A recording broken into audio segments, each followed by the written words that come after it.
Welcome to the Jack Westin MCAT Podcast with your hosts, Michael Maleka and Molly Hudash. Hello, everyone, and welcome back to the Jack Westin MCAT Podcast with your hosts, Molly and Mike. Super happy to be here with you guys with our new episode for today. This is actually a special one because we are kicking off our brand new mini series, almost like a mega series, actually. It's a long one. This is going to be really long, and I am so excited for it. It's like the journey. It's like, you know, when you're about to take like a long road trip and you're like looking down, you've planned all the stops, and you're just like, oh, it's time to get started. So it's going to be cool getting this going. It's a marathon, not a sprint today. Yeah. And I think that this series. Yeah, and I think that goes really well with what we're learning today, what we're going to be talking about today, right? Which is Yes. all about how we should be studying, right? Like, Yes. I know this was something that if there was one thing if anyone listening, if there's one thing you can take away from this whole podcast is what we're going to be talking about today, because this is probably the one thing that, I mean, one of the first conversations Molly and you and I had was about this one thing, about how frustrating it can be. We worked with, again, between you and I, hundreds and thousands of students. And it's so funny because every student's unique, but you see the exact same mistakes every single time. And it's like, please, like, let's change it. So who told you to do this? So I think we're going to be doing a lot of like clarifying. And I think we're going to be showing people like how should you be studying for this exam today. Yeah. And it's harder to watch as people that have been teaching this and these skills for so long now, because I don't know about you, Mike, but I fell for all of this. Every single one. It hurts more. It's like I want to protect you from the pain of trying to learn content in a way that is not going to work, right? Like basically a lot of the time that we sit down and say, I'm going to learn electrochemistry, we're essentially dooming ourselves before we even start, right? So the goal of today, which is going to be the intro to our new, more content-focused series that we're going to get into, is basically, before we get into actual material, how should we be learning material, right? How do we make sure that we learn it and we understand it and then we retain it for long enough to succeed on the test, right? And not just facts and figures shoved in our mind, but truly understand it well enough to manipulate it and apply it to new situations, because that is ultimately what the MCAT is going to ask you to do. Right. And I think first place I want to start off is like, how do you know if you are learning incorrectly? Like, what are like the signs and symptoms that like, because sometimes like anyone listening could be like, oh, like, I think I'm doing it right. What are some things that like you think come up that are kind of signs like maybe we need to change how you're learning? I'm kind of thinking about a few, but I'd love to hear from you first, Molly. I think the number one red flag is when you sit down to study, you kind of feel yourself zoning out a little bit. You're not really that interested, right? But you're like, okay, well, I'm going to show up, I'm going to watch the lecture, and then I'll go get on with the rest of my day. That already in itself is a red flag, but it becomes a redder flag if the day after or the day after that or a week later, you find yourself kind of forgetting what you even learned. Like you don't even really remember. If I asked you a question about something that you even took notes on during that experience of watching the lecture, like you couldn't explain it to me, right? Because ultimately you are demonstrating to yourself, I didn't really care. I wasn't really that engaged when I sat down to learn it. And then I didn't actually learn it. Or if I did learn it, I didn't retain it. That is, I think, the earliest sign. And I will say most students spend at least a month studying this way and then getting frustrated. Like, I just spent a month and what do I have to show for it? Nothing. Right? Nothing. And I think it's so frustrating because, again, I've been there. I remember I was doing this and it's so frustrating because you're like, I've covered this material like maybe even 2-3 times now, but I didn't learn it in a way that I can, one, even remember it, but two, maybe I remembered it, I can't answer questions about it because I didn't really learn it. And then maybe I felt like I learned it, and then I do questions that seemed so difficult. Like I know like this would happen all the time. I would look at a question and think this is the hardest thing. Like I know this is about maybe something like fluids, but then I look at it, I'm like, how would I do something like this? But then I look at the solution and I'm like, oh, it was so simple. oh, it was so easy. Mm-hmm. And then I'm like, oh, I'll get it next time. Oh, I was just supposed to do that. But then what happens next time is I don't get it. And I still feel like, oh, I'm just, and then it's like this self-fulfilling prophecy where I just feel like I'm just, we put labels on ourselves like, oh, I am not as smart as I think I am because I can't get Yeah. these simple questions. So this is the kind of cycle that, again, you and I see all the time. And again, it breaks our hearts because we're like, you're not, any X label, you're not silly, you're not, dumb, you're not less than anybody. You just need to study in a different way. Because I've Yes. seen so many times, as soon as we make these adjustments, oh my goodness, right? Yes, absolutely. I feel like the biggest wake up call for students coming out of undergrad Mhm. or students that have been out of undergrad for a while, right, is okay, I've got all these textbooks I need to learn from, Uh-huh. right? And I say the textbooks just because that was where I started and I Mm. completely wasted the first probably So much time. month or two just leafing through textbooks trying to make beautiful outline notes like I did in undergrad, right? One, not how we really need to study, which we'll talk Mhm. about. But Mhm. also, as a second point there, the way that at least begun my prep was very focused on trying to memorize all the details that were in those textbooks or Oh my in whatever goodness. material you're learning, right? Mhm. Like if I could just shove this in my brain, I'll be able to answer that question. I'll be able to, get Mhm. that passage done in an appropriate amount of time. I just need to shove the information in my head and I'll be good. Um, and I think that's the first pill that we need to swallow is this is not a memorization based test, right? Mhm. It's all about the application. And you Mhm. can't apply, right, a definition you've A memorized. list, If you right? don't understand, yeah, what that list means, Mhm. it's not going to help you. Even in take physics, right? You can Oh, memorize every uh equation. delta G equals delta H minus T delta S. You can have that memorized. What if you don't know what those variables mean? Yeah. Or maybe you What if do, you but you're don't like, know? Or and wait, maybe how are you you supposed to use do. it, right? Yeah, maybe you do. You memorize the numbers, but what if the question is asking you about spontaneity? If you Mhm. don't know that delta G means, or a negative delta G means you have a spontaneous reaction, that equation is worth nothing to you, Mhm. right? You need the understanding on a more holistic level Mhm. than just simply shoving material into your head. I think Right. undergrad teaches us that though. And that's where I was gonna say, like, I mentioned before, like, oh, we don't know why we see this in everyone, but like, we sort of do, We do, right? yeah. Because undergrad design, it's funny because I have like some good friends of mine, they're still in school, and how they learn, like, you kind of see it. You're like, oh, I It's was doing shocking the now. exact same thing. Like now we're like, oh, I would never learn like that. But you realize, oh, I was doing the same things where we just memorize lists, we memorize equations, we memorize definitions, and on exams, hey. 4.0s because It that's usually all works it usually for works. undergrad. But this is why so many extremely talented students who had 4.0s on undergrad kind of get stopped by the MCAT. Because the MCAT's the test is we're not like this is not like undergrad. Anyone who's done a MCAT, passed science, chem phys, any of the chem phys, biopassers will realize this is not like undergrad.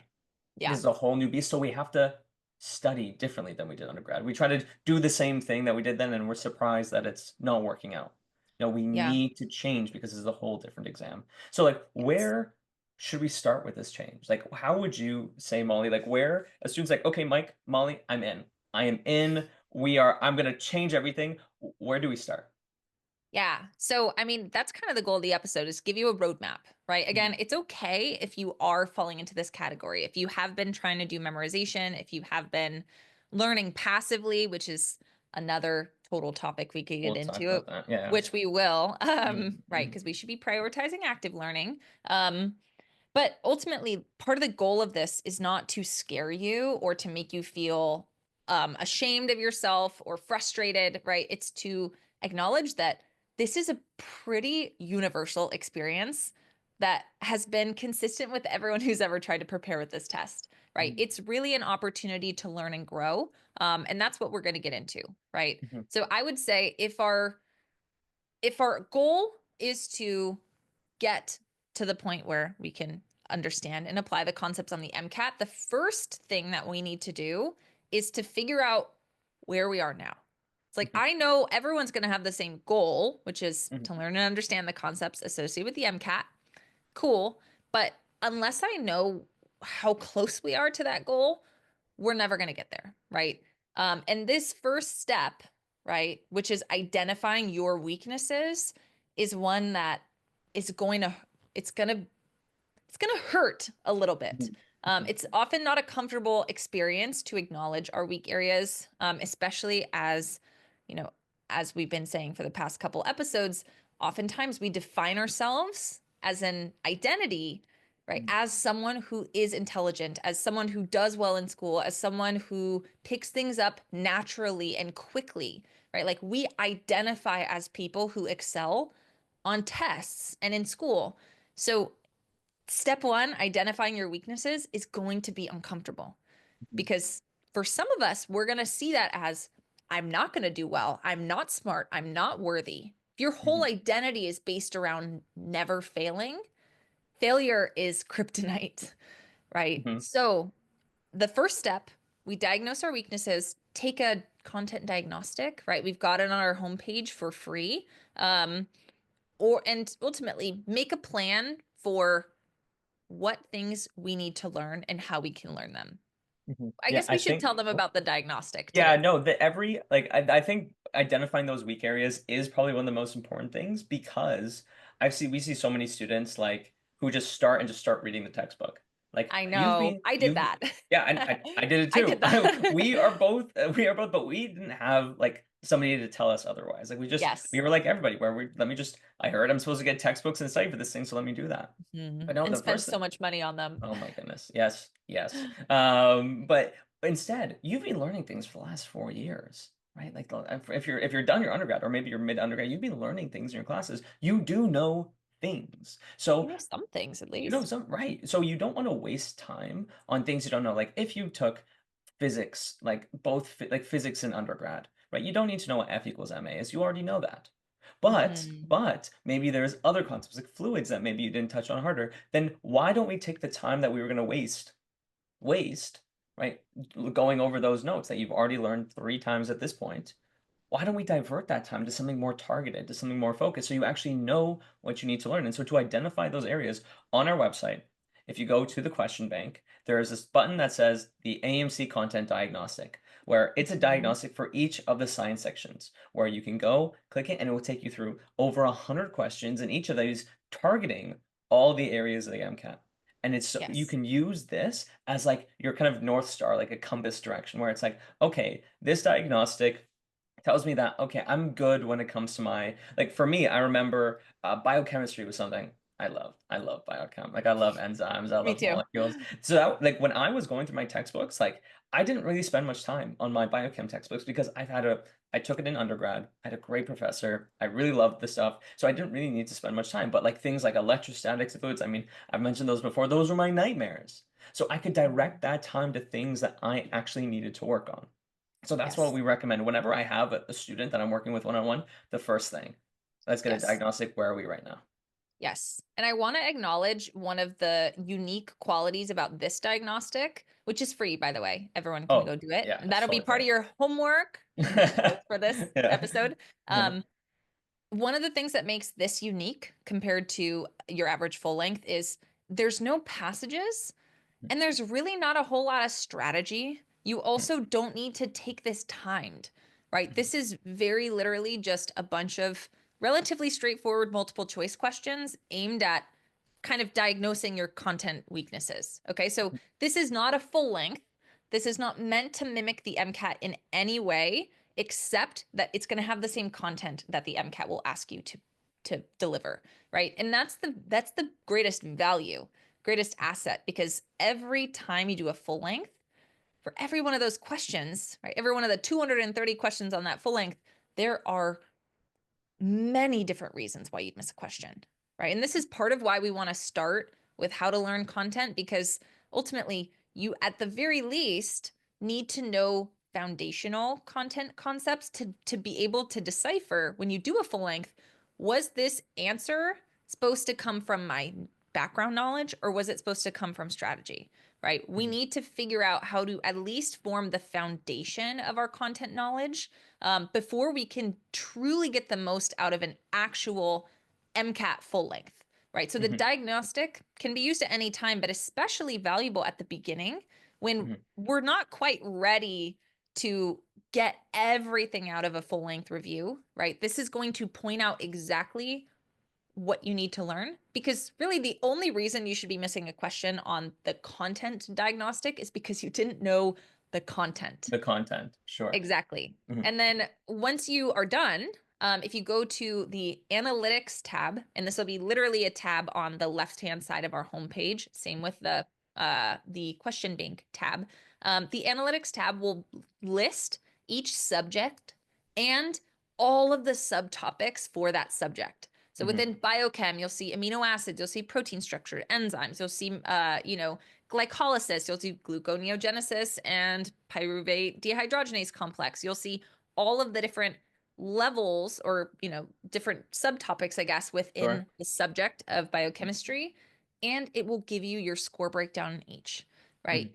Once you've taken the diagnostic, still part of step one, identifying your weaknesses, we need to figure out, okay, where should I start? Hmm. What were the things that were really making me, Hmm. what did I not perform super well on, right? Sure. Yeah. Forgive yourself. It's okay if you didn't Hmm. score well. Hmm. But what are my weak areas? And again, moving forward with today's episode, how can I target those to make sure that if I took this again, I'd get those questions right? Right. And so this is again the idea where we're not doing things generally. We're not just Yes. randomly doing it just because I think I'm supposed to. No, we actually took an assessment to find like Hmm. I personally struggle with X, Y, and Z. Therefore, I personally need to work on X, Y, and Z. Maybe from my diagnostic, I said, okay, I need to work on my atomic structure, my periodic trends. I need to work on my amino acids. I don't know my amino acids. Then this gives you a goal for like the next week, next 2 weeks, where you define, I think like you and I, Molly, our kind of idea is like 5 to 6 5 or subject 6. Yeah. area, yeah, where you are focused where over the next week, 2 weeks, depending on your time commitment, Yeah. your goal is to master those subject areas. Where Hmm. you are now going to hammer those subject areas and actively learn them. And we'll talk about what that means to actively learn, but that's your goal, is to do that. Then Yes. you continue doing practice. And this is where I love to talk about like the quick sheets, like the MCAT quick sheets, Hmm. because after that point where okay, you feel like okay, I've mastered, what's next?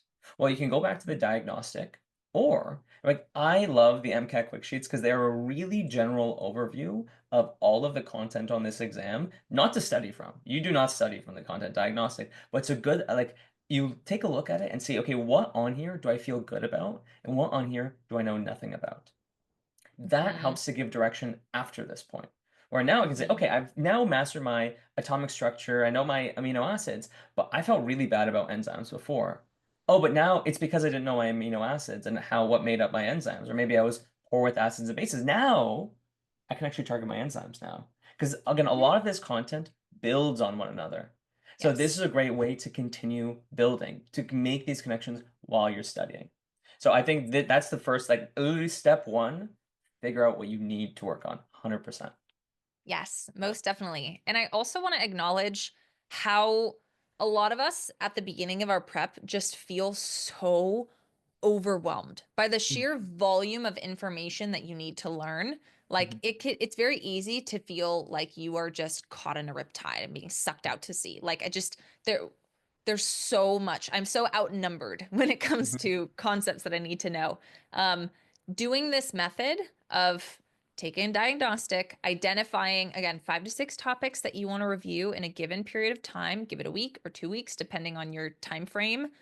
You now, rather than being buried in topics you need to learn, you now have 5 or 6, right? You have a given timeline, a deadline. You know that these topics are going to be important and relevant to you because you have data in your back pocket to support it.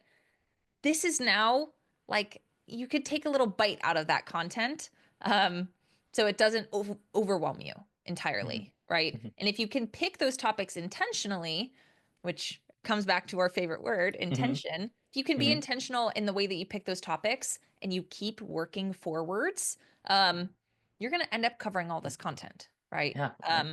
which is amazing. And the quick sheets is a great resource to do this. Right. And so Um, it's this constant idea of you're assessing, you're fixing, you're assessing, you're fixing. Like again, always working on the next thing. What is the next thing that I need to learn?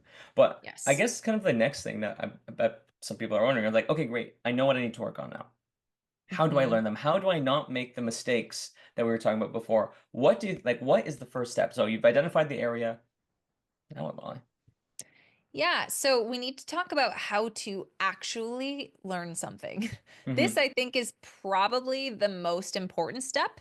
And it's going to come down to how you are choosing to learn the material, right? You know yourself best. Some students love learning from textbooks. I would say most, especially nowadays, prefer video-based lectures. I think it just is a little bit more engaging for the average student, especially considering how addicted so many of us are to our phones and our TVs, right? It's easier to give it our full attention when we have an auditory input, right? Someone's talking to us, but we also have a visual. We could see you, we see a diagram, an animation on the screen. So pick your study method according to how you learn best. Again, if you're not sure, most likely, statistically speaking, video-based lectures or YouTube videos or course videos, if you want to come check it out, those are probably your best bet. But let's start with the basics, right? Let's start textbooks in case we have textbook learners out there, right? The basic strategy that we're going to see consistent with all different like learning sources or types is preview, engage, and review, Hmm. Hmm. right? I like that. I like that three setting: preview, engage, review, where you I know. preview it, right? Like you're like, okay, I need to write that down. I need to write I, that. the mind is a magical thing Hmm. sometimes. Hmm. But we need to preview. Um, and I guess we'll use that as a guide, right? If you're watching a tech or if you're reading a textbook, most textbooks, if you read a chapter, have an outline, right? Hmm. Like you could just review the outline. If they don't have that, take maybe 5 minutes, set a timer, and just scroll through the pages, Hmm. right? Or leaf through the pages. What are the section headings? Do any of the bolded terms jump out at you? What do the pictures look like? Right? Hmm. Like, what am I learning? What am I setting out to do here? Am Hmm. I learning organelles? Is this a cell bio chapter? Am I learning central dogma? Am I learning fluids? Get a basic understanding of what is about to happen, and what you're about to learn Hmm. before you sit down and actually start reading Right. it. So important, right? Because right Yeah. now you're doing this, can bring a little bit of psychosocial. Now you're priming your mind. Because if you Yes. just dive into it, you're not thinking about context. You're focused on details. You're going to read through it and focus on the details, but you forget about what the big picture is. And that's, I think, where Mm, so many people kind of miss out in their learning, where they focus on details. They're like, oh my goodness, Mike, there's so much content on this exam.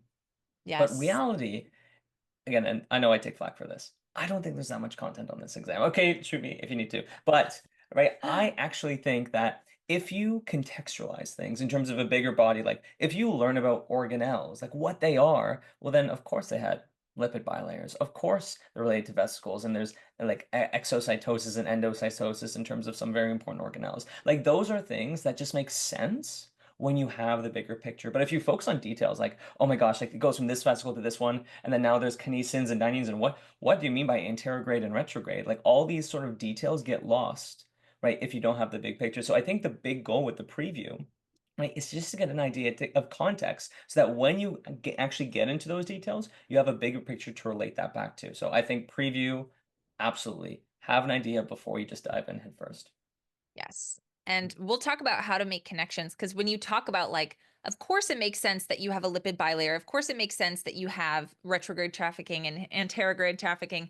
That's also going to come into play when we start combining ideas from different subjects, which we'll talk about. But we're assuming we're starting off with our very first topic, right? Right. So preview whatever you were choosing to learn from. And if Hmm. you're doing a lecture, see if they have lecture slides that they give you. If you Hmm. do have lecture slides, I highly encourage you print them out, download them to your iPad, do whatever you need to do before class starts. Spend 20 minutes, 30 minutes for each slide. Hmm. Write down every single thing that you already know about it. I like to do this in pencil. If you print them out, if you do it on your iPad, you could do whatever. But I'm that guy. write, yeah, iPad, you're an iPad kid.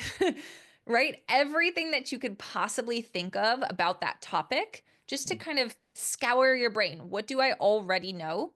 Mm-hmm. And then when we move into the actual learning piece or the engage aspect of our little three-step system, right? When you're engaging with it, you already know what you know, and you're Mm-hmm. freed up to focus on what you don't know, Mm-hmm. right? In a lecture, if you've already annotated everything that you know, when you listen to the lecture, the only thing that you should be writing is something you learned for the first time during that lecture, because if you already knew it, it's on the paper, or correcting yourself if you Mm-hmm. wrote something that was actually not Mm-hmm. accurate. Other Sure. than that, you should be, hands behind your back, pay attention, listen, watch, right? You should be actively engaged. Mm-hmm. When we don't do the pre-read, we're too focused on just writing everything that the individual is saying, and Mm-hmm. we're not cluing into what we already knew versus what we need to know. And that's critical. You could do that with textbooks as well. Again, don't take a bunch of notes on stuff that you already know. Mm-hmm. And also, don't try and make a perfect outline of a 800-page textbook system. Mm-hmm. It's too clunky to review. And if you bog it down with a bunch of stuff you already know, you're never going It's to not look at it again. Too right. It's much. so dense and it's overwhelming, right? Yeah, very overwhelming for Mhm. sure. Mhm. Yeah, and I think that piece right there, that I think that's so important that you said that don't write down the things you already know. I Yeah. think that serves like two purposes. One, you're able to more focus on what you don't know, so that's what you actually need to be engaging in, but also it breeds a little bit of confidence. Like, oh, Hmm. I already did know I knew that. this already. I knew Yeah. this already. Where I feel like so many people go into this like, oh, I knew nothing. Oh, I know nothing. I feel like I know Hmm. nothing.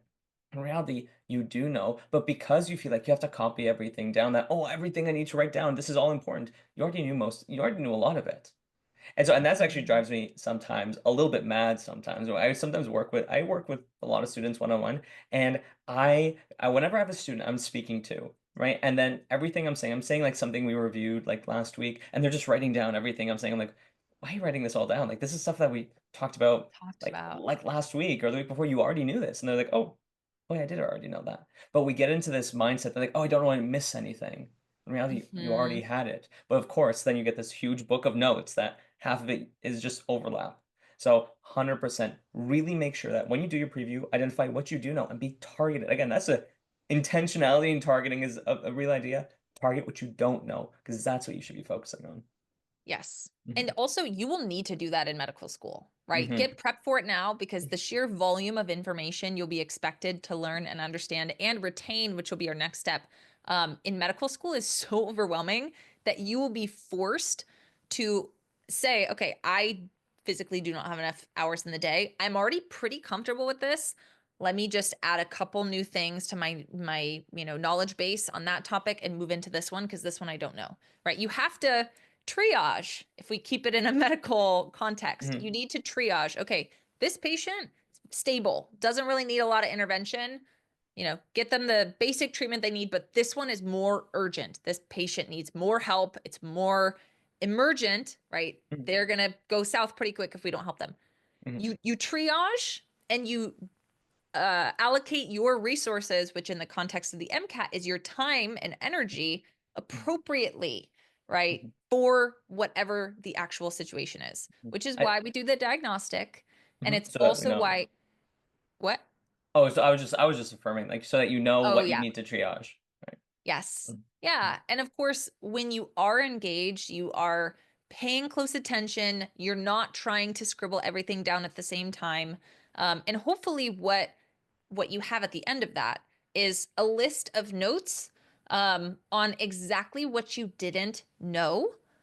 And from there, that, as long as you keep it concise to things you don't know, that's an incredibly useful tool, right? You Mhm. should definitely check over that, read over those notes when you're done watching the lecture or reading the textbook, and make sure that you understand everything now. If you don't, while you're rereading, jot down some questions, right? Or if Mhm. there are topics that still don't make sense, or maybe they seem like they made sense when you watched the lecture, but now that you're looking at your notes, they don't quite click. Do not just say, oh, whatever, it's fine. If you have it written down, it means you told yourself while you were fully engaged, I didn't know this. If you don't know it now, you need to go learn it. Okay. Hmm. I am a huge proponent of doing your own research, right? Google is your friend. You have Hmm. so many resources at the So tips many of your fingers. tools. Oh my Yeah. goodness. You could even ask a AI tutor. Download Chat GPT. Hey, I don't understand the connection between the electron transport chain and electrochemistry. Boom, Oh, immediate it's there. essay. This is all the connections. Mhm. Great. It still doesn't make sense. Explain it to me like I'm five. Okay, here's it explained Perfect. like I'm five. Okay, Still now not. I get it. Oh, for Now me, it makes sense, for but me, I give would me a still need to go mnemonic. more. Perfect, right? Mhm. You have so many tools available to you in this day and age.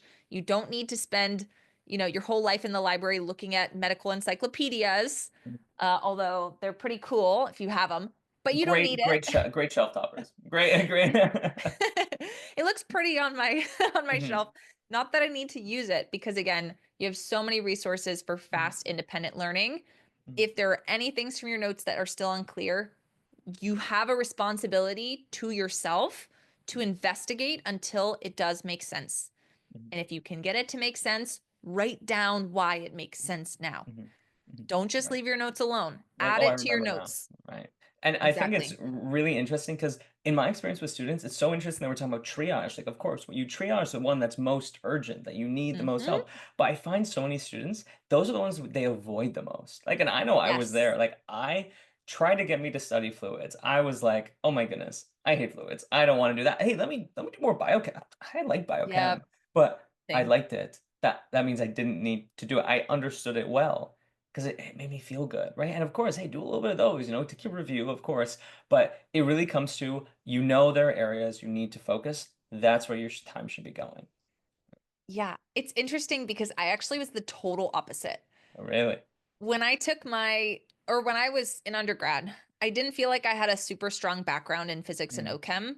Mm-hmm. I had different professors I was on quarter system. Every single quarter I had a different professor, Mm-hmm. and there was no like cohesiveness in the way that it was taught, in the concepts. Like they didn't really flow from class to class. It was very punctuated, Mm. and I didn't really click with the way that they were teaching. And so when I initially sat down to study, I told myself, okay, I'm going to study for 4 months. 3 of those months will be content. Oh, Immediate wow. red flag. That's Oh, ridiculous. But wow. of that, 2 of them should probably be on physics and OChem. 2 months exclusively on physics and No, OChem you're was what I lying. No planned. I way. didn't No actually do way. it, Okay, because I'm but that like, was oh my my goodness, thought Molly. was I'll spend two months on physics and OChem because I feel uncomfortable with it. In case this is news to anyone, yes, there are these different subjects that are on the exam, but they are not created equal in terms of how many questions will show up on your real 230 question exam. Okay. Cars is the number one highest yield, right? Then we have bio and biochem. After that, oh, well, bio and then psych, I Psych's a think, big one. I mean, is that's the whole half next. section. Yeah. Then biochem, gen chem, soc, physics, OChem. Oh, I can't remember that pie chart. I'd have to go back on I that pie chart that divvies them up. that is certainly the broad order. I might Mm-hmm. have one mixed up there, but Mm-hmm. I was basically planning to spend half of my available time before my real test on the two smallest pieces of that Oh, pie chart, slivers. Yep. right? Mhm. So be aware of the topics that data is showing you you're really struggling with. And also keep in mind, right, there will be fewer questions on fluids than amino acids. Mhm. If you have 25% knowledge of fluids and 45% on amino acids, it is worth more to your score to make sure you understand amino acids. Okay, so Mhm. you need to come from a very intentional, data driven place when you're selecting these topics to watch lectures on, to read textbooks on, to Mhm. make sure that it's actually going to get you a direct score increase. So, Mhm. something to consider as well as we're picking our topics. Right, right. What is going to be the thing? And I think if you look up like the proportion of topics, you should be able to find that like pretty easily on Google, right? Like if you just Oh look yeah, up. it's everywhere. Mhm. It's everywhere. AMC Yeah, has it on their website. right, It's of very easy to course. find. Of course. So I think that so we now know what to do to preview before we even learn, right? We preview it, we scan it, we write our notes, we kind of get what do I know about this thing? Then we actually engage with it, where we actually learn, Mhm. we do our best to learn from the books. What do I not know? Again, focusing on what you don't know. So now you've done that, but how do you get it to stick? Like again, because I know, we do this thing where I learn it, I do my best to learn it, and we've talked about this before, previous Yes, we have. episode, but it's gonna come up again because it's so important. Where after like a day, like I think you lose what, like 50% to 70% after the first It's day. insane. After the Yeah. first week, you lose 90% of it's gone. Yeah. How, we've just spent so much time learning it. How, like, it's so disheartening to just feel like I'm wasting my time because if I'm gonna forget 90% of it in a week's time, what's even the point? So how do we keep it in our brains? Like, what do we do to like make it stick? Yeah. So the big question here is retention, Hmm. right? How can we retain something after we've learned it? And there's a lot of different ways. There's a lot of different mechanisms that people use. We have talked about one of the tried and trues here on Hmm. this podcast in previous episodes earlier in the year, which is Anki. I know, to give a quick recap, I used Anki pretty frequently when I was studying for the MCAT. I did a Google search of how to retain information. I saw a post on our MCAT that said all med students use Anki, and I said, "Cool, I want to be a med student." I downloaded Anki and Funky. I made it happen. Hmm. It's not the most user-friendly platform, and it's not the most obvious in terms of how to use it to get the main benefit. We spent an entire podcast episode talking about how to effectively use spaced repetition softwares like Anki. And I think Quizlet has it. We have our own free version on our website, more than just Anki, but they originated the spaced repetition. We talked about how we could do that.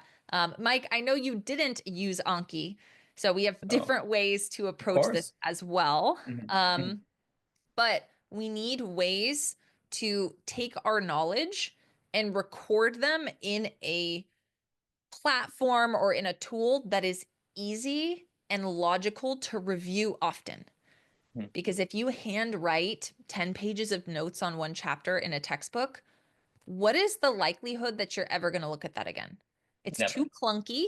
It's too clunky. You're not going to carry Mhm. around 10 pages of notes for every chapter that you read. It's too much. And then imagine you need to find a fact. You're not going to leaf through this entire book of Mhm. handwritten notes. You're going to Google it. Okay. Mhm. It needs to be fast to access and ideally have a built in way to review it, like a Mhm. flashcard, um, built into it. That's the easiest, well, most direct way to do it. It's not easy. That's why we did a whole episode on it. Right. No, and again, I highly recommend going back to watch it. I think it's probably one of the most popular episodes we've I done, think like, it's our because most watched. Yeah. yeah, because I think it's just so everyone is using Anki, and you really need to know how to use it effectively. Yes. Ultimately, though, it's not the only way, right? I Yes. can speak to I feel like I was a very non-standard saying like I didn't use Anki, I didn't use UWorld at all. I didn't Like when either. yeah, so like it's so interesting nowadays. Like if people are saying like, "Oh, you need to use UWorld," I'm like, I didn't use it. I Especially, didn't. we have so many free questions and We masters. have You do not it's need so to funny because spend all that money. UWorld's expensive. Jack Westin It has is thousands of questions that are totally free. free. I Yeah. didn't use UWorld. I mean, I and I didn't also either. didn't use Anki because again, that's not the what you need. It's the foundations what you need, which are Yes. spaced repetition and regular practice. Those are what those two things are hitting on. As long as you find some way to fill that gap. Will you explain spaced repetition in case anyone hasn't seen our Anki episode and is like, wait, they keep saying this. What the heck are Mhm. they talking about? Right. So this is the idea, like relating to the Ebbinghaus forgetting curve. I used to call it the Ebbinghauser, not the Ebbinghauser, Ebbinghaus forgetting curve, where over time that how much you know of a specific topic is like this downwards curve, where you knew as soon as you learned it, it was 100%. You did the preview, you engaged with it, you knew 100% of what you learned. But immediately after you learn it, there's like this down spike of how much you know about it. Like after the first day, I think it's like 50% or to 70% is Yeah. gone after the first day. But the idea of spaced repetition relies on this curve that, okay, you might have forgotten a bit, but then by engaging with that material again in a spaced manner, so after the first, you learn it and then you review it the day after, you do what we call resetting the curve, right? Where you go Mhm. back up to 100. But then every time you have this spaced repetition, the rate of loss decreases. So now Mhm. instead of losing 50% after day one, now after a day you only lose 25%. So now after maybe 2 days, you review it again, and okay, so now you've reset your curve, but now you lose 50% maybe only after a week. And so the idea is that you continually review it over longer and longer time periods so that it's encoded in long-term memory and it stays there. That's the Yeah. key, is that it stays there, but the only way that it will is if you are continually reviewing it. That's kind of one of the big things with, softwares like Anki is that they have this built-in programming that after you learn a card, the time in which you will see that card again changes based on your comfortability with the card. Because if you're seeing a card Mhm. and you're like, oh wow, this is a really straightforward card. I don't like this is something I'm really solid with. You don't need to see it tomorrow. Maybe you need to see it Mhm. 3 days, 7 days, 20 days from now. Again, you can Mhm. choose how many days, and that's a whole settings thing in the background. But the idea is those cards that you really need to focus on, again, being very intentional with those ones, you will see more often. But those Yes. cards that are more straightforward, it'll do longer. So that's where things like Anki are good because they're programmed to do that. Yes. I'm imagining trying to create your own spaced repetition schedule from textbook notes, and oh my God, that sounds like way That too much sounds work. super overwhelming. That sounds super overwhelming to me. I would Mm-mm. never would never Mm-mm. do No, that. thank you. Yeah. Yeah, but if you're using Anki and a card is really easy for you, like you open it up and you're like, oh, duh, it's this. That's a really good sign that you did not need to make that card, right? And you Amazing. don't need Wait. to be actively reviewing it. If you open it and you're like, obviously it's this, I've known that the whole time. That's not a card you need to be actively studying, right? The I would cards that you're deactivate that. studying Hmm. should be cards that are things you just learned, right? Hmm. A lot of, again, go watch the episode if you haven't already. And if you are interested in using Anki, go watch our previous episode because we really get into Nitty gritty. the Right. nitty gritty with it. Sure. Um, Sure. but a lot of students fall for that trap of, oh, med students use Anki. Okay, let me download a pre-made deck, the mild down Anki deck that you could find on Reddit, import it into Anki, and I'll just flash a million cards. Hmm. You're gonna have a million cards that are not relevant to what you actually need to know, and in which case you're gonna waste a lot of So time. much time and get really So overwhelmed by the amount of cards that you need to get through every day. yes. Ugh. Yes. Ugh. We get way too animated about Anki, so go watch I it. We're yeah. gonna totally digress if we keep talking about Mhm. it. But Sure. if you're looking for a tool Hmm. designed, scientifically designed for retention, spaced repetition is where it's at. Hmm. Okay. Hmm. If you are not a spaced repetition person, there are Like also a lot myself. of other ways you could do this. I'm Again, he. yeah, Mike, walk us through some of the ways that you studied. Mhm. So there's all these really great, because again, now we want to get into talking about like actively Active learning and learning. Yeah. engaging. So when I'm thinking about active engaging, it's not about just rereading things. Rereading things is extremely passive. When I think about active learning, I'm thinking about first and foremost, one of my favorite ways is to practice teaching it. Can I explain this to somebody else? My poor mother, right? When I was going through this, right? This was like again almost 5 years ago. I remember I was at home. My mother's a pharmacist, and she would come home, and I would sit her down and say, "Okay, here's what I learned today." Or let me Oh, teach you about that's this so thing. cute. And my That's mother, she's a wholesome. pharmacist, she's brilliant, but she doesn't know a lot of like the MCAT topics, like fluid dynamics. Why does a pharmacist knows the basics about vasculature, but not those nitty-gritty MCAT subjects. But if I can explain it in a way that she understands, that means I understand it too. I understand enough to explain it simply. But a lot of us don't have those kind of people that we can sit down and really practice it to. So a Your lot of sweet times, mother. oh, she's so patient. I would just practice teaching it to a mirror. Like I remember Mhm. very vividly teaching myself about decays, like the different alpha, beta, gamma decays to my mirror, where I would like visualize I'm in front of a class lecturing about decays, but I was able to visualize myself explaining it simply. That's one of my like me personally, one of my favorite active learning tools. Can I teach it? Because if you can, Mhm. one first and foremost, the retention, if you can teach something. Like I don't know about you, Molly, like we've taught you me like hundreds of classes, like to do Yes. cohorts, live sessions. After I remember the first time I taught a class on a subject, I felt like I knew it really well. But after I taught a class on it, where I had to explain in a way that was simple, oh my goodness, I remember forever, right? I just Yeah. because I was able to teach it and communicate it. So Yes. that's one of my favorite ways to learn. That is Yes. absolutely one of my favorite ways. Another one that I know that you're a really big fan of, right, is drawing out the maps. Like I know you have a really great lecture on it in our course about connecting the metabolic pathways. Oh yeah. That was Hmm. a fun one. Yeah, yeah. Yeah, especially for metabolism because they're so hyper connected. Hmm. Um, Especially for the very visual topics, right? That are these large pathways that are interconnected, drawing maps or diagrams from memory is very, very valuable. I think that's pretty awesome. Again, just looking for connections in general is a great way to actively recall information. If you learned about the circulatory system, now you're watching fluids. If Hmm. you have a, if you think for a second, wait a minute, this applies, pause the lecture, think about it. Okay, well, I learned X, Y, and Z about the circulatory and respiratory systems, and I'm now learning A, B, and C about fluids, and I realize that what I'm learning now explains what I learned earlier, right? Like Right. I think even just recognizing connections between interrelated topics Hmm. and allowing yourself the time and space to fully form that content bridge, which is essentially what you're doing, is very active. Because not only are you forming the connection, but in doing so, you are recalling everything that you learned about the previous topic. So Hmm. I'm a big fan of that. And especially if you do have like a sort of spontaneous thought, make sure you give yourself the time and space to think it all the way through instead of cutting yourself off. Hmm. And I'm a big proponent of that, even, you know, when you're reading a textbook or when you're watching a lecture, um, pause, right? Or close your eyes or look away, explain it to yourself again, right? You Hmm. had an aha moment and it worked, but if you just roll right past it, you're going to forget. Gone. You didn't give it the attention it deserves as, the fact that it was a spontaneous moment of understanding. Hmm. Pause. Okay, there was something I just read really made this click. What was that? If you can't explain it to yourself and teach it to yourself, you're never going to remember it later. Hmm. Um, and when you do explain something like that to yourself, make sure you are simplifying it Oh as my much as goodness. possible. Hmm.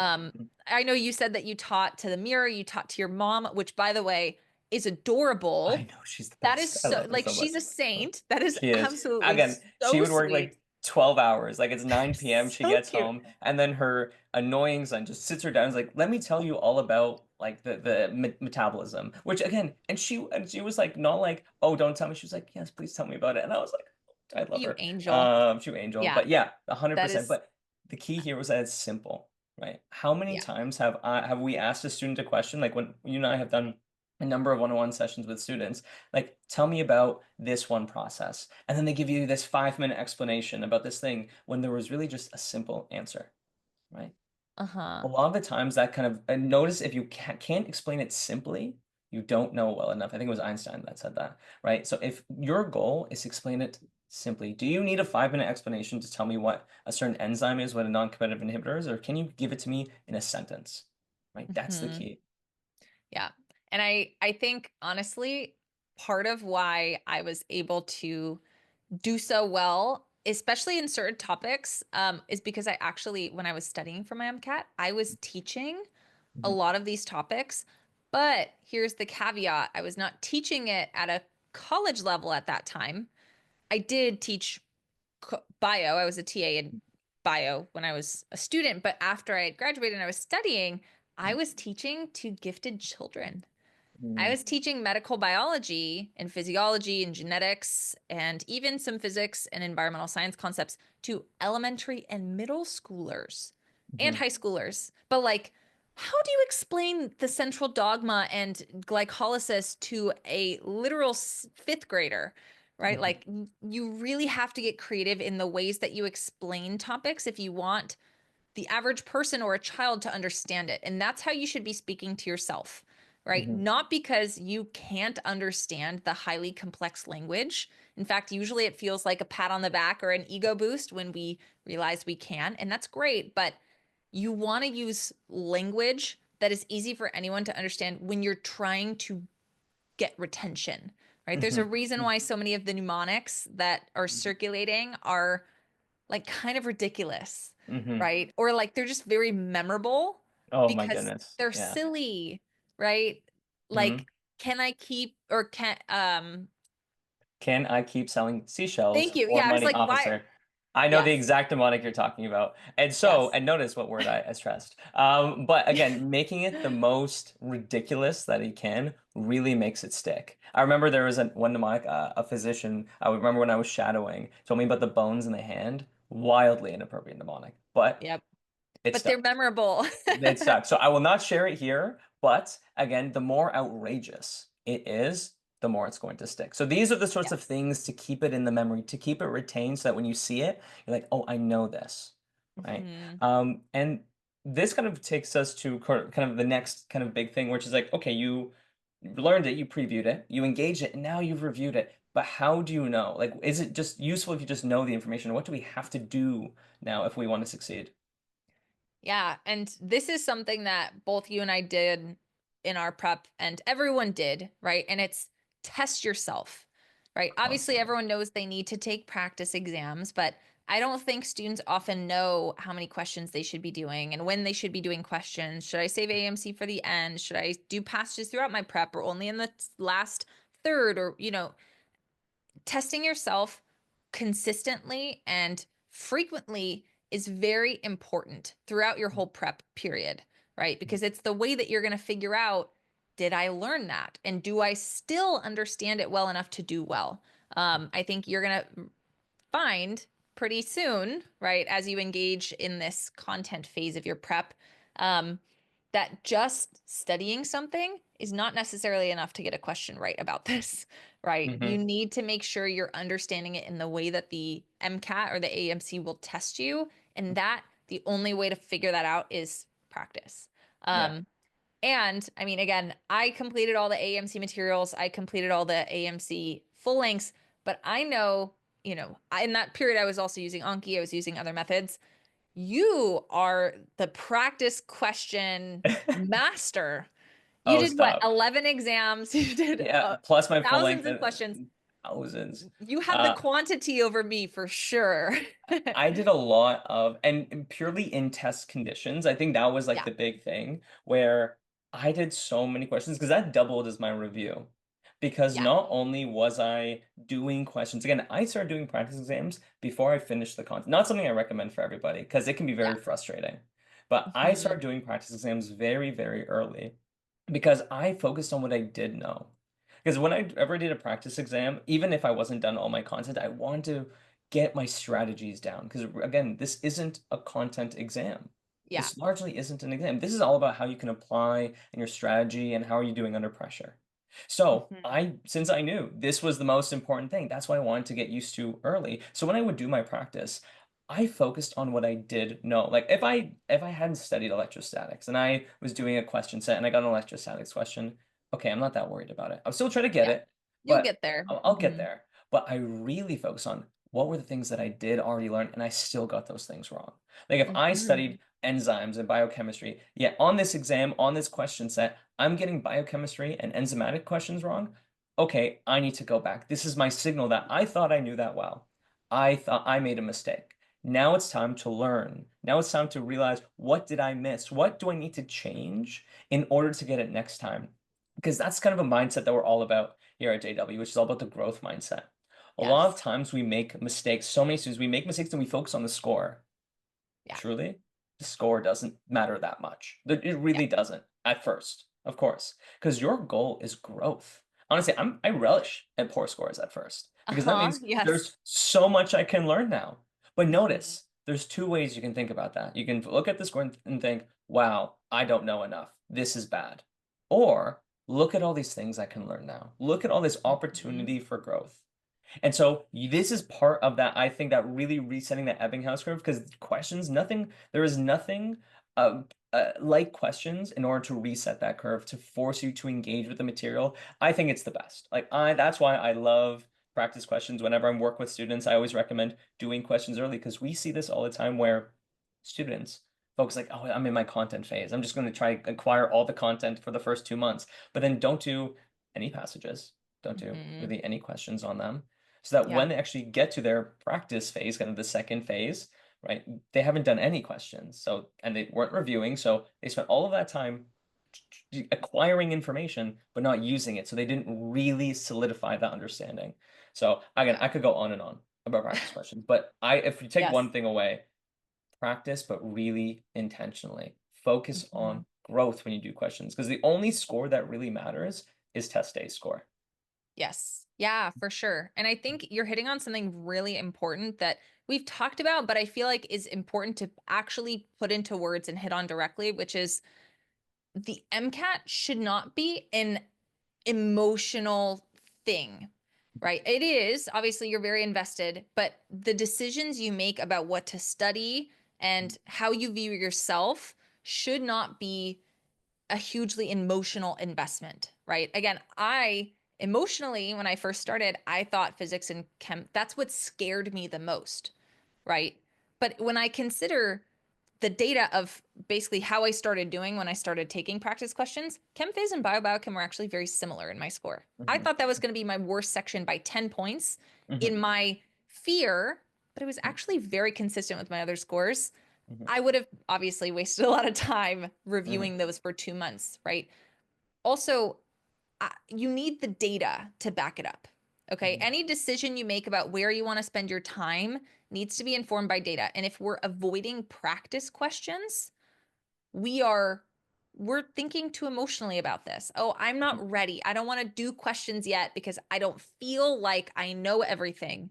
You will never know what you know and what you don't until you sit down and try, right? So you have to be doing questions constantly because your own fear of I'm not ready or I'm scared of this topic so I'm just going to spend weeks and weeks on it or I'm so scared of this topic that I'm going to completely ignore it, all of those things are going to hold you back if you let them, right? Hmm. It's not a bad thing to feel fear or to feel anxiety. That is your body and your nervous system telling you that this matters to you.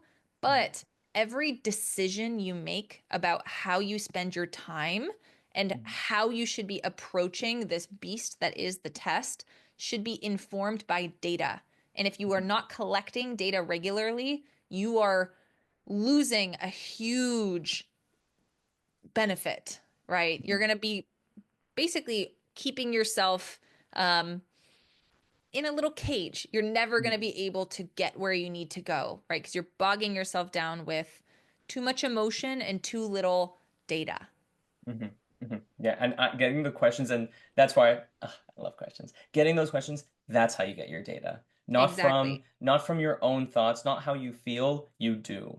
You do, and then Mhm. you see how you did, and then you improve. Again, this kind of goes back to another previous podcast episode, is when you do the questions, it's not just, oh, all of enzymes. I got an enzymes question wrong. Let me just relearn all of enzymes. Yeah, no. No, be targeted. Again, we had a whole episode on how to review your science passages, the actual order. And it's funny, I see new students all the time, and I'm asking, how do you review? And it's the exact opposite of how you should review, which we touched on before. And I'm just saying, okay, go Mhm. watch this episode. Go Yeah. watch this podcast episode because this is exactly what we cover. To when you do these practice problems, how to actually learn from them because Yeah. you did all the content, you reviewed it, you have it in your mind. Yeah, if you're still getting questions wrong, you have to be really specific because it's unlikely that you have a foundational misunderstanding about the entire subject area. There's probably something specific that you missed. Yeah. And So it's sometimes it's not even the content.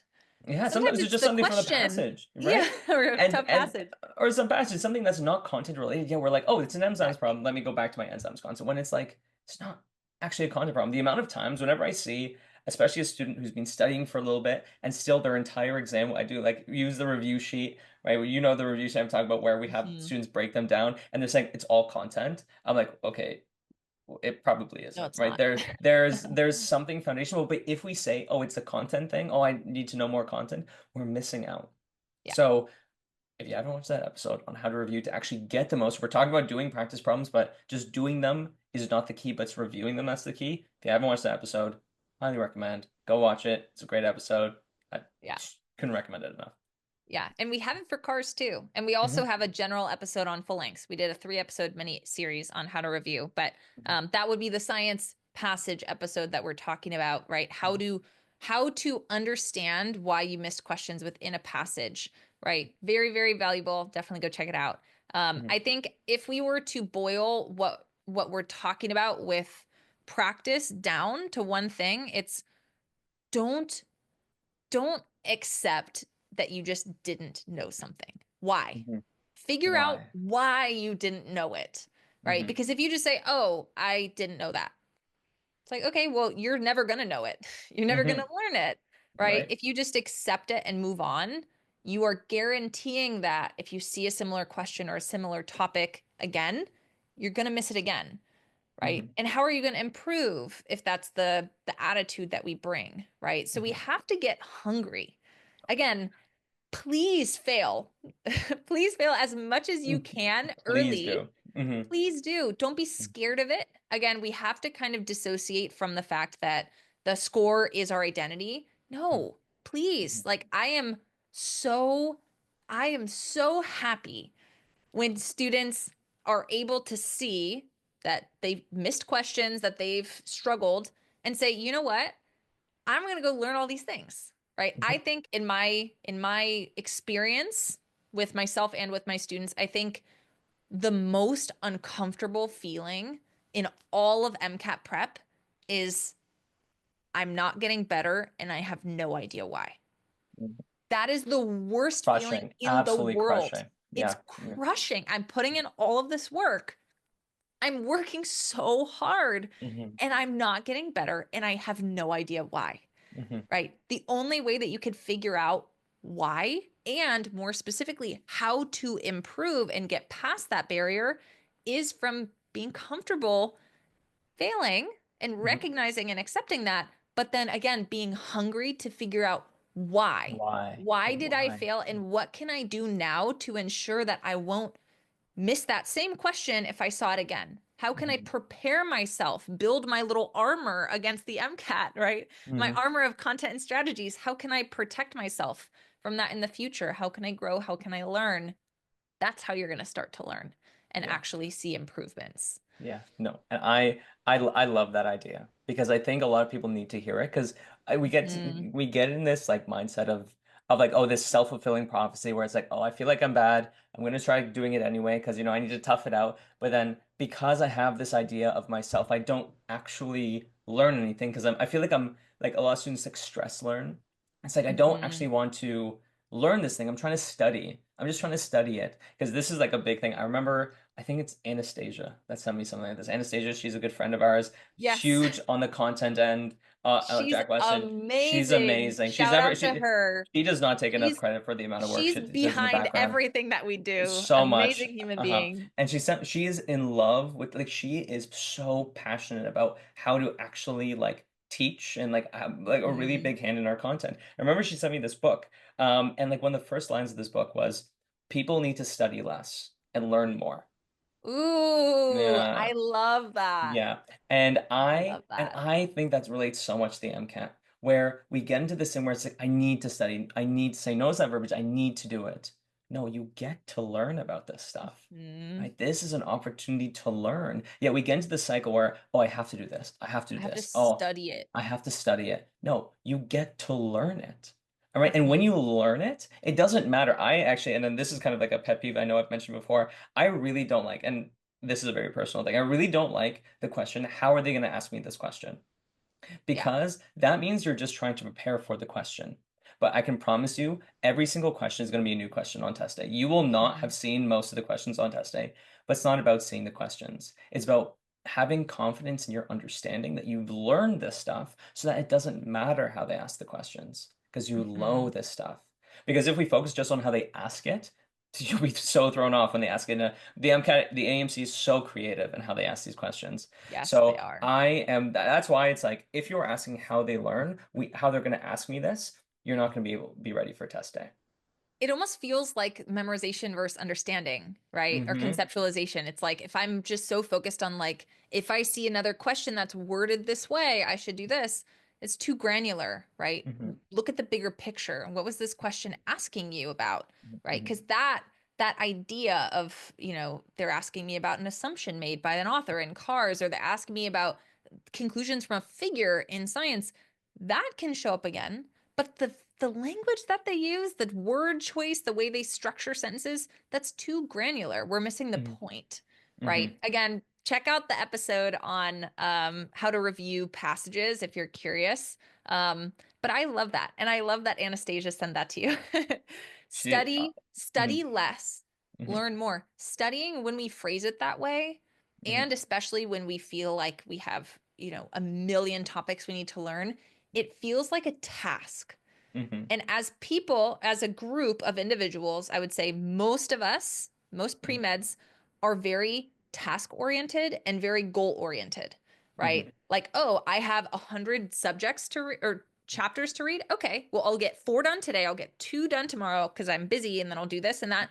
You're like, you're not actually giving yourself time to learn that. You're just trying to check a box. I've mhm, done that. I've done that. I've done that. You're trying to study, right? mhm, You're not trying to learn. If you were trying to learn, you would approach that totally differently. mhm, So I love that you bring that up, right? mhm. And it reminds me of my favorite quote, right? Which is the only true mistake is one you don't learn from. So Love that I, one. I know Mhm, I brought that up in multiple podcast mhm, episodes, but it's just so good. I think put mhm, together, mhm. those really summarize what we've talked about. Right. Study less, learn more, and the only true mistake is one you don't learn from. Absolutely. Yeah, those are kind of like all of the strategies we've talked about today are for those goals. So I think I like that Yeah. we kind of like wrapping up on that idea where it's like we want to Hmm. learn, we want to conceptualize, we don't want to memorize. And all of our Hmm. goals, all these strategies that we've outlined is what we want to inhibit. We want to inhibit that memorizing, but that's the issue we see too often. That students, Yes. again, with this idea that we have from undergrad and from school before, we're trying to memorize, we're trying to study everything. But if you follow these things today and really take to them, Yeah. preview, engage, review, and test yourself, you will be putting yourself in a position to learn. Because again, I'm sure so many people have heard that, oh, don't memorize, understand, but very few people actually say, how do we actually achieve that goal? But I Yeah. think we've kind of like summarized today, like how to actually do that. But really becomes, if you're listening to this today, to do it. Stick to Hmm. it. Follow these steps so you're actually learning the things that you need to be learning for this exam. Yeah. And I think if we were to share, again, we've kind of shared take home messages. If we were to share kind of a challenge for you, if you have been listening, you clearly want to improve your ability to learn content, right? You've been listening to us talk for God knows how long, Oh, how right? long have we going? If too long, you guys are probably tired of hearing our voices, right? If you have come this far, right? You've demonstrated that you care about this. You want to improve. My challenge to you, or our challenge to you, is go take the diagnostic. Mhm, Take a short or a long diagnostic quiz today. Okay, if you have not done the content diagnostic that's available for free on our homepage, do that, right? You mhm. go to the homepage, you look at the left-hand side with all the tabs, practice, yeah, question bank, and Question then bank, yep. MCAT content diagnostic. Take that and diagnose yourself. Start Mm, yourself on this path. If you've mhm, already taken it, right, and already started this process, you can go to our fundamental discrete questions, select a subject, select all the topics, give yourself a physics set with 30 discrete questions from any topic, right? You can make your own using the amazing free questions we have on our website, but take some sort of diagnostic quiz and do it today, right? mhm, Do it whenever you listen. Go out and try. mhm, Don't mhm, don't feel ashamed if you don't do well. Treat it mhm, as a learning opportunity. These are little tiny presents. Here, mhm, if you learn this, you will improve your score, right? They mhm, are gifts, is what they are. But that's my challenge. Go take a short diagnostic mhm, quiz. mhm. And my challenge is to comment on this episode what your favorite takeaway from the episode was. That's my challenge to you. Oh, And I like that. that's Molly's challenge. That's my challenge. Is what is one major takeaway that you had today? Again, mine, I love this idea of like the 3 steps. Preview, engage, review. I love that those 3 things because it really summarizes what our goal is when we're actually learning. So I love that. That's my takeaway. I want to hear about what everyone else take away. So that's my challenge. You do a diagnostic and then you comment what your takeaway was. And I so, like it. yeah, so this kind of leads us to next episode because now we're really kicking off. We now know how to learn, how to actually learn. What are we going to be talking about next episode, Molly? Oh my gosh. I feel like we need a drum roll. I Like, can I we don't know. I don't have actually these do a little drums. drum roll? You'll do that in Because post. We'll do that in post. because we've alluded to the fact that now that we've talked about how to learn, we're not starting with a softball easy topic. Next episode, we are going to talk all about fluids Oh and my why they goodness. matter for the Heart MCAT. skipped a beat. Heart skipped a beat when We're I took it. starting off with a fun one. Yeah. No, I think like our reasoning behind starting with fluids, because we want to hit it hard. We want to hit on the stuff that we don't want to talk about the softball stuff. Like, oh, hey, Hmm. here's the stuff that everybody knows. Okay, mitochondria, powerhouse of the cell. We're not spending time on that. We are spending time on the stuff that between Molly and I, we know what questions people struggle with. We know what Yes. topics we struggle with. So we want to be hitting those the next many. We've planned out like I think next Like 10 or how 12. 10 or 12 for the next few months, like about, and we're trying to link them together that it makes a lot of sense about the subjects that people struggle with so that you can listen here, and we want to make it so that you can understand them. We're not going to list off equations for you to memorize. No, we're going to put this in context so that you understand how to apply these when these subjects are useful and how to think about them outside of just in a question. We want you to actually learn about these things. So that's our challenge, and our challenge is to do it with all the hardest stuff. So I'm really looking forward to it, especially on something that I know I really struggled with, which is something like fluids when I was going through this. Me too. Yes. Yeah. And there are things that every student struggles with, right? Hmm. Every single student. And we've put our heads together and come up with the things that students struggle with the most. And that's what you guys can come to expect, right? We want to help you with the things that you need because if we had to boil everything down to one word, as always, it's intention. Intention. Right. I knew it. I knew that was the word. You knew me too Yeah. well. Yeah. You're like, I know where you're going with this, I know we're Molly. going to, but so I'm looking forward to next week. Join us next week, and we'll have an amazing conversation about fluids. Thank you, everybody, for sticking around, listening to us. I hope you learned something today and know how to learn in the future. Yes. See you Hmm. soon. Bye now, everyone.